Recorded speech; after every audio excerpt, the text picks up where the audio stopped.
I'm Nick Armstrong, and you're watching Dear Fort Collins, a podcast featuring the people that make Fort Collins a wonderful place to live. This series of episodes is all about the election that's happening in November 2025. And we're interviewing all of the different candidates for mayor, city council, and PSD school board. And we want to hear from them in their own words about why they're running, what they care about, and you then can be more informed about who you're voting for when it's time to fill out your ballot. With ranked choice voting, it's really difficult to know sometimes who your candidates are and what order you're going to rank them in. So I hope these series of episodes really help you figure out which candidates best align with your interests and needs. And as we do these interviews, I want you to know that I have given the candidates access to the questions in advance. I try to ask all of the candidates the same questions, or at least give them an opportunity to answer the same questions in the same kind of way. And there's very minimal editing on any of these episodes. So unless there was an errant sneeze or a cat jumping on someone's lap, you're hearing from the candidates in their own words. I do have a quick disclaimer to give you that I serve on the Parks and Recreation Board for the city of Fort Collins, and my opinions on this show are my own. They're not the position of the board or of the city. And I have also advised a number of the candidates about their campaigns, and in some cases have either helped with their campaigns or made a donation here or there. I do my absolute best to make sure that they all get fair treatment, that there aren't any favorites being played, and that also we're asking them the same types of questions and they have an opportunity to answer those in kind. I hope that you enjoy these episodes and that they help you become a more informed voter in the upcoming election. And if you do have any questions, concerns, or comments, please let me know and reach out on the Dear Fort Collins website. I'm always happy to hear from you. And some of the questions that you'll hear me ask of the candidates have been submitted by listeners and watchers just like you. Folks who are fans of the show and want to know more about particular candidates and their positions on particular things. So with that, let's get on with the show. On today's episode, we have Amy Hoeven, who is running for Fort Collins City Council in District 5. Amy, welcome to the show. Thank you, Nick. I'm happy to be here. I appreciate the opportunity. Tell us about why you're running for office. Well, I am a lifelong Coloradan. I'm fourth generation. I've lived in Fort Collins and in District 5 most of my life. And I've spent several years working in the private sector and the public sector, and the past decade working in the immigration space, specifically with immigrant students and first generation students, which has deepened my knowledge about the city and deeply enriched my life. And I want to continue serving my community and being a good steward. So I think the timing is right for me, and I'm excited about this race. What does Fort Collins mean to you in particular? So Fort Collins is the best word to sum this up for me is home, and everything that goes into home. It makes me feel safe to explore. It challenges me. It embraces me. And it also is flexible and nimble to kind of grow together. And those are the qualities that are in my home. And those are the qualities that I feel that Fort Collins embodies. What do you feel particularly qualifies you to represent District 5? Again, I think because I've lived in this district for such a long time, and I really understand how uniquely poised District 5 is to really ensure the overall health and well-being of Fort Collins. We've got a world-class education institution. We have miles of trails and connectivity points for all sorts of safe ways to get to school and to work. We've got miles of the beautiful parks and outdoor recreation areas that give us all a safe sense of place and that we all love. But it also houses thousands of young people, students and families, and employs many of these residents within its very diverse business landscape. So I know District 5 well, and I want to, again, be a good steward of this district to really help in the overall health and well-being of Fort Collins. Knowing that City Council can set its own priorities, is there a specific project or issue that you'd like to tackle first if elected? Well, I think there's as I've lived life in Fort Collins, I've really grown to understand the interconnectivity of all of the issues we're facing today. And protecting vulnerable community members, really for me, is at the core. But that expands to housing and it expands into workforce. Those three areas really need to work together in order for our community, for people to thrive and be successful in our community. So I will focus on those three areas and really just ensuring that people are safe and are set up to thrive in our community. You alluded to your work with the immigrant community. Can you expand on that and also your understanding and the needs of another community that is at risk, the LGBTQIA plus community, and how you will work as a city council member to ensure the safety and inclusion of those communities? Yeah. I first was introduced to a group of first generation students at CSU who have immigrant backgrounds, who were mentoring immigrant, refugee, and asylum seeking high school students out in Fort Morgan. In this tiny little town, there were 27 different languages being spoken in this high school, in this little rural high school. How I approached this, because it was so, I was so in awe of seeing these students work together. I just observed. I listened. I asked questions. Because I don't share the same background as many of these students. And from listening and gaining trust in this community has meant the world to me. And being respectful and always making sure that people from impacted communities have a seat at the table really enriches the solutions for us all. And my experience with these students has really launched my life and has really helped me branch out into the community and really advocate for the needs of people who don't always get a seat at the table. And I don't take that for granted one bit. And with people in the LGBTQIA community, I will approach their needs the same way. I will listen to them. I will try my best to understand what they need, but I will bring them with me to these decisions and to critical moments that we will face in our community or in time in office. And I want to just make sure that everyone is included. This is everyone's community, and I want to make sure that they all have a voice in making crucial decisions for our future. So making space at the table. I love that approach. Tell me about, you also mentioned as a priority, affordable housing. What are you as a city council member working to do to meaningfully improve the affordable housing situation in Fort Collins? And what levers do you see the city has in that realm?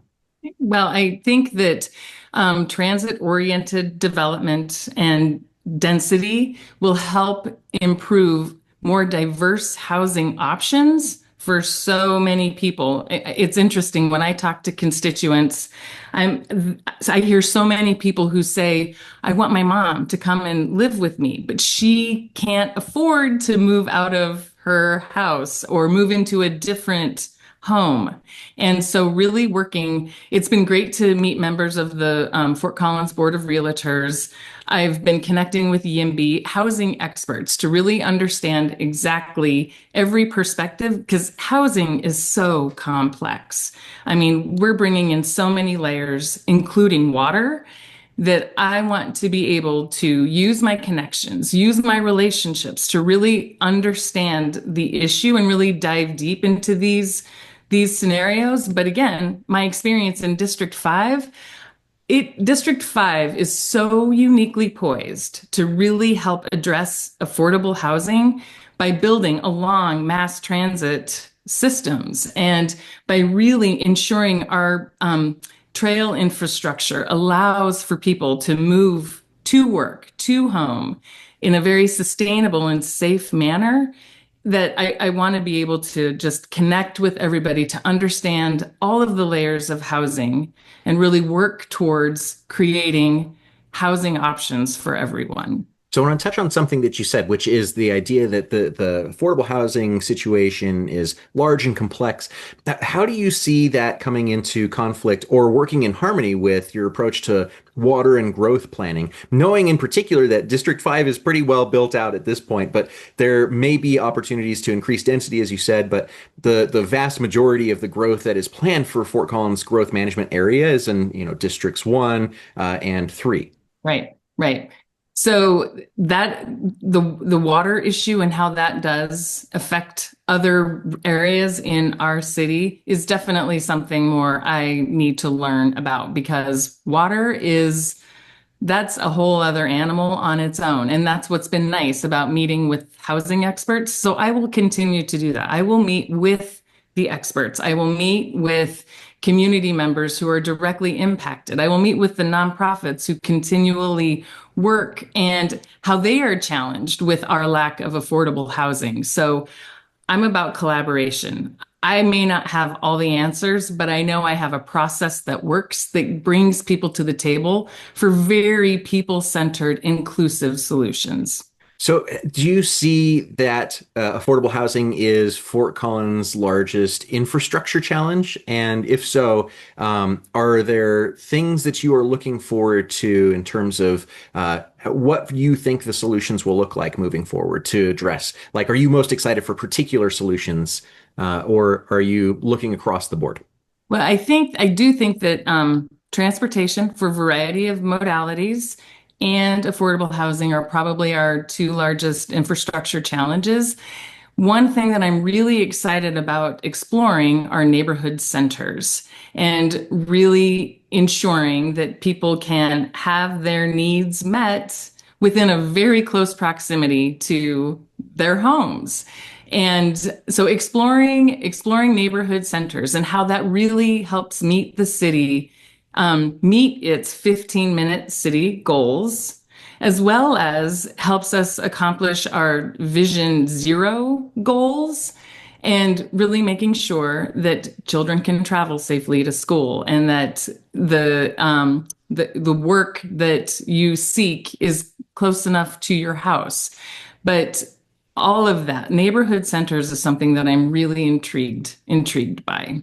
So neighborhood hubs often revolve around a sense of place, such as arts and culture and community. What role do you think the city should play in supporting those arts and culture programs and organizations that aren't specifically a part of the official city initiatives like Fort Fund or Art in Public Places? Yeah, yeah. I serve on the College of Liberal Arts Leadership Council at CSU, and I am all about a humanities education and how arts is such an economic driver in our community. And I think the more the city embraces art and ways to really incorporate that into Visit Fort Collins and really showcasing CSU and everything that our talented art students have to offer, I think the city of Fort Collins needs to continue to get behind it and really support these creative outlets that really do drive our economy. Does that look specifically like funding, or what mechanisms do you see as the city supporting arts?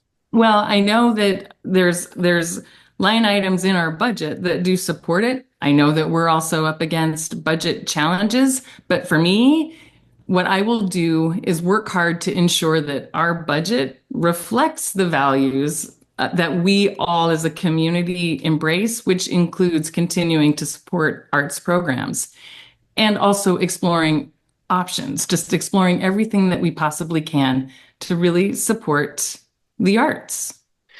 When it comes to creating jobs close to your home, and you talked about workplace also being one of your priorities, what role do you see the city having in supporting small business community here in Fort Collins? Yes, I think our small businesses are the heart of our local economy, and we need to support them as much as we possibly can. So we need to remove barriers that really are a hindrance to our small businesses succeeding.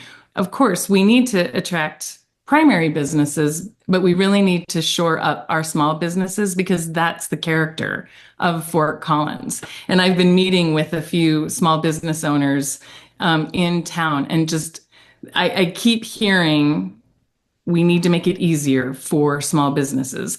The potential of even providing low interest loans for some of our small businesses to get them through short term issues that they may be having. But we really need to do everything we can to really support our small businesses to keep ensuring the uniqueness and beauty of Fort Collins.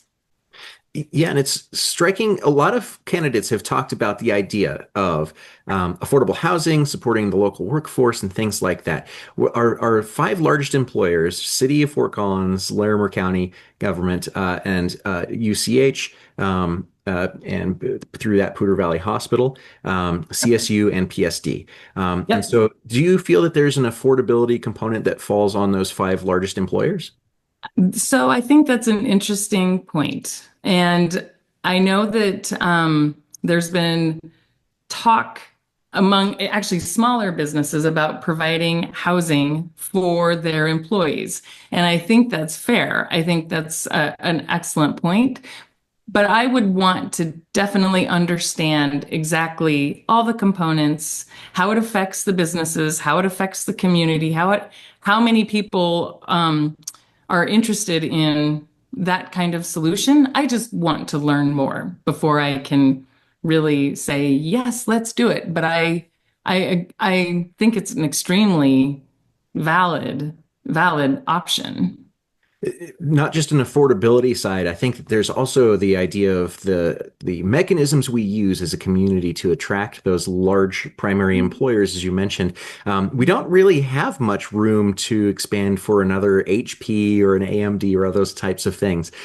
We have those in our community already where it's been tricky. And so I love to hear the approach of supporting the smaller businesses, ensuring that vibrancy, and working through to provide solutions for those. And the focus has traditionally been on those larger primary employers, and rightfully so because HB came through and helped with everything from the trail network to figuring out frisbee golf courses. But I think that approach for small business and infrastructure planning for them is, in particular, a fresh approach that hasn't necessarily been tried before. Yeah. Well, and I know so I went to high school in Sterling. My family, both sides of my parents' family, everybody is from Sterling. That's where the fourth generation comes in.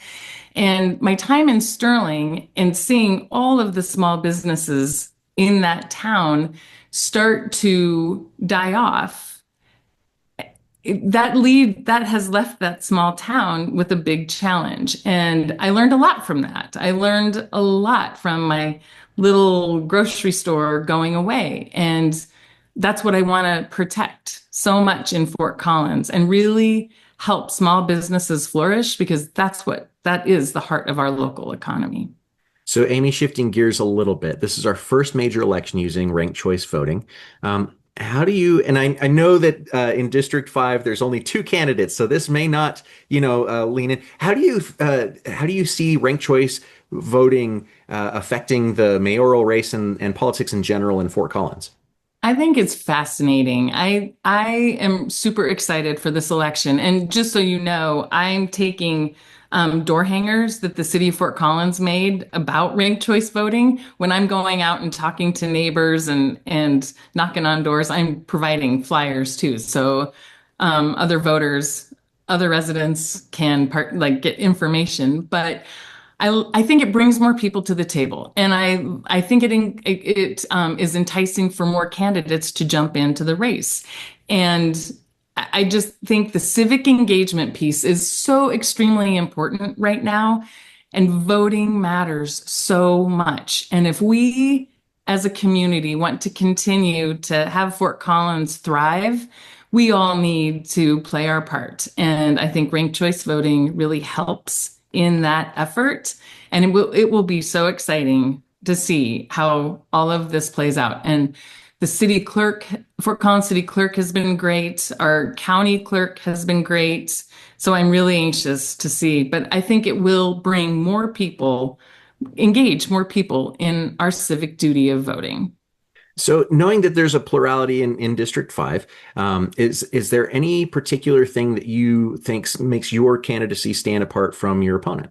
My experience in Fort Collins, my everything that I've done in this town, and oh, I said town, everything I've done in this city, which is actually really a key point. I have experienced Fort Collins transform from a town to a city, and yet we still have so many of the small town, I got your back values.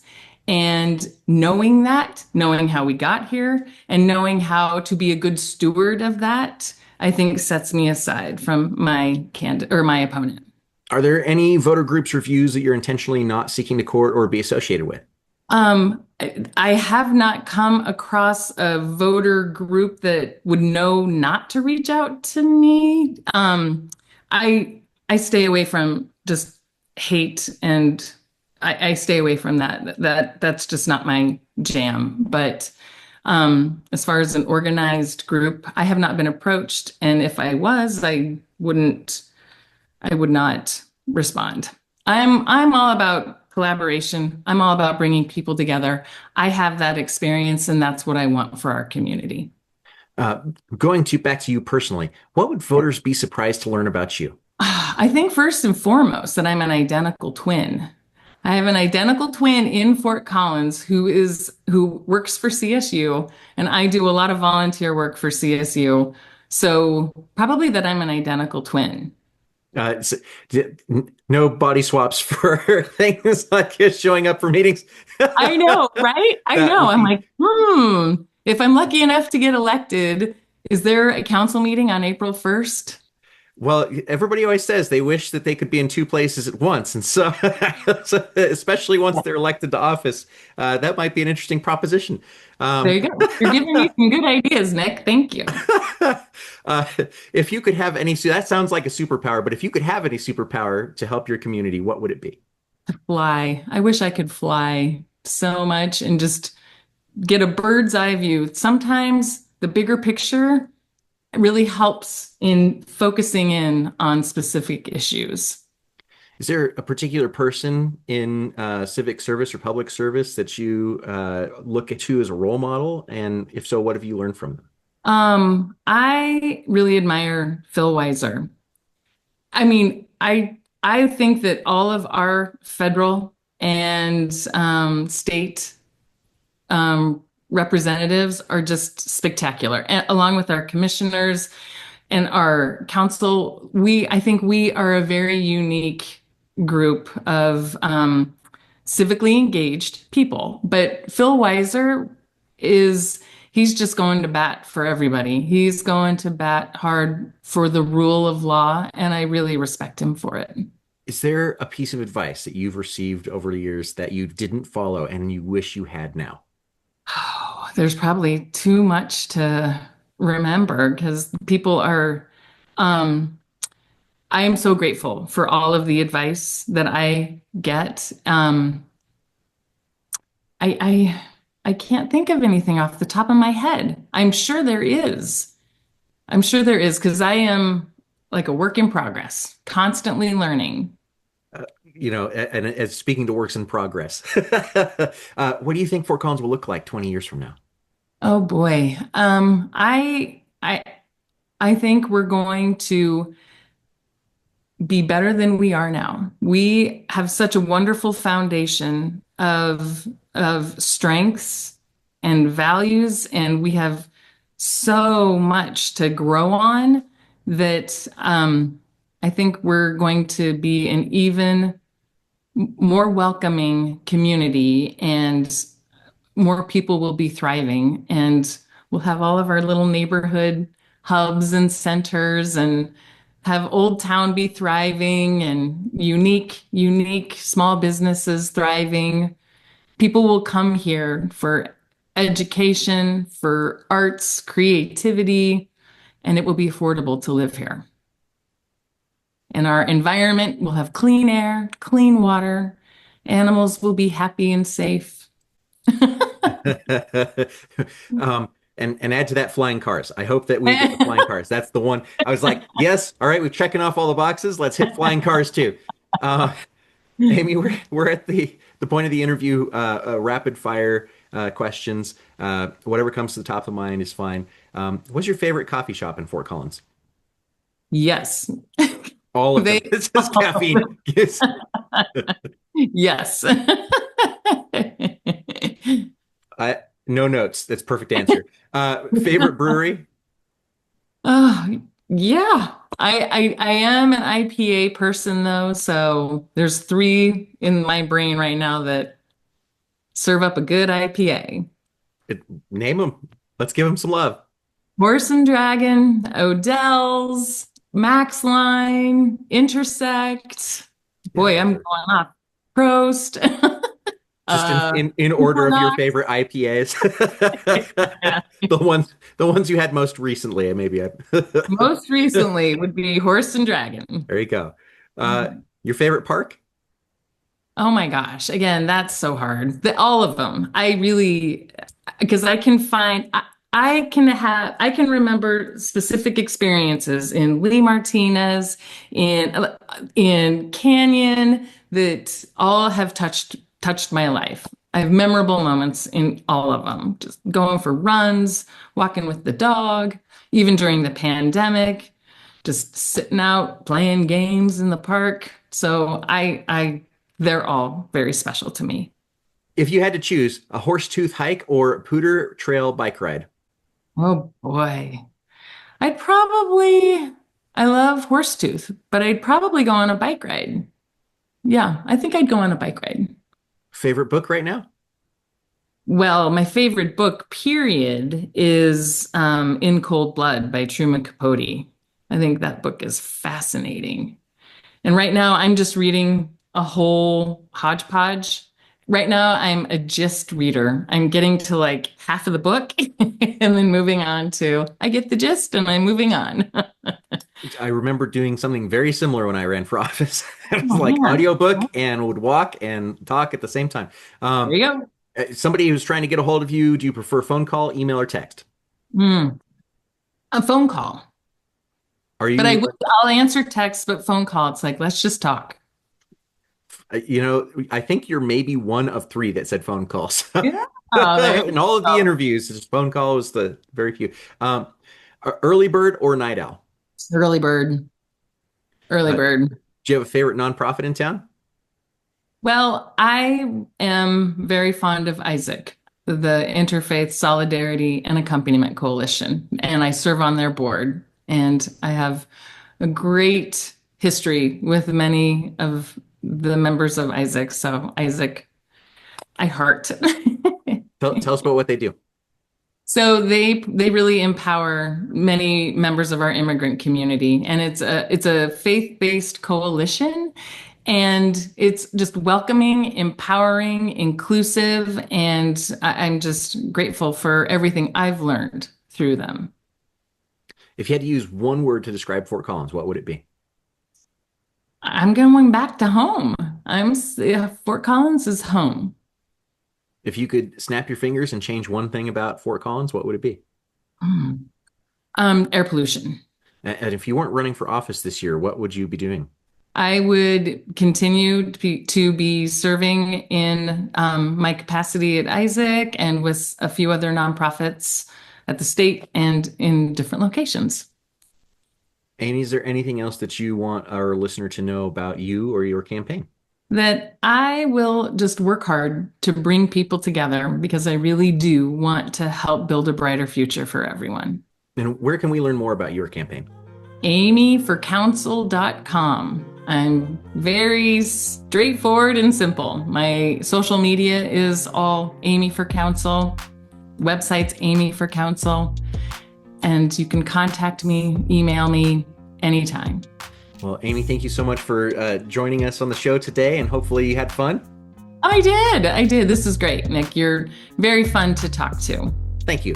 Fun. Well, hopefully it's fun to listen to and learn more from your candidates for city council, and hopefully get a little bit clearer view of who you're going to be voting for, and why you want to support a particular candidate or rank them in a particular way. So keep listening to Dear Fort Collins for even more interviews with your great city council candidates.